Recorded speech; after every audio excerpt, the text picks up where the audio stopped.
So when we talk about rotator cuff repairs and how do we fix them, what do we do?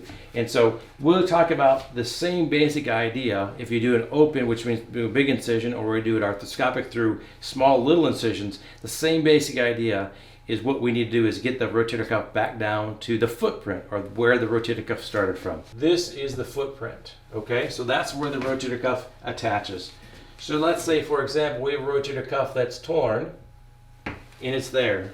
So it can't get back from here to there without us doing something about it. No matter how hard we try, no matter how much therapy, no matter how many injections, it can't get back to where its home is without us going there and physically putting it in there. So there's a few things that we do in repair.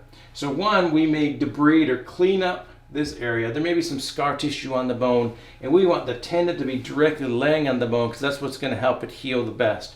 So we'll kind of clean that up. We may clean this tear up a little bit, smooth off the edges.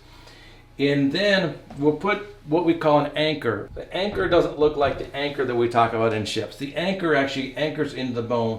So usually, now there's lots and lots of different anchors, lots of different manufacturers. That's not really important. The important part is the anchor goes into the bone.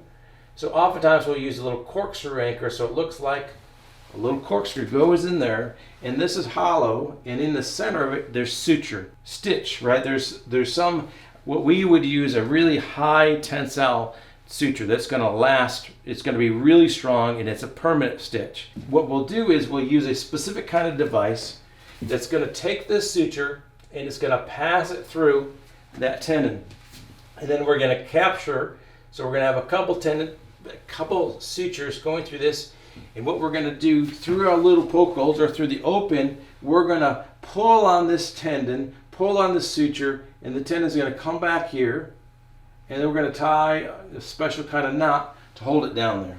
All right. So in the end, what we have is a rotator cuff kind of back down where we want it to be. That is the general idea of how we do a rotator cuff repair. So depending on how big the tear is and how secure we need it to be, we will put one anchor or two anchors or three anchors to bring this back down to where it's supposed to be. Now, there's another kind of advanced technique that some of us do, not everybody does, is that if we would like to have a better coverage of the footprint, right? We want the tendon to really get down and have a bigger surface area to heal. We may do what's called a lateral row anchor, which is another anchor here. And so you have what we call the medial row or the inside row, the lateral row, the outside row, and then we put more suture that goes through here, and the rotator cuff will come kind of all the way across.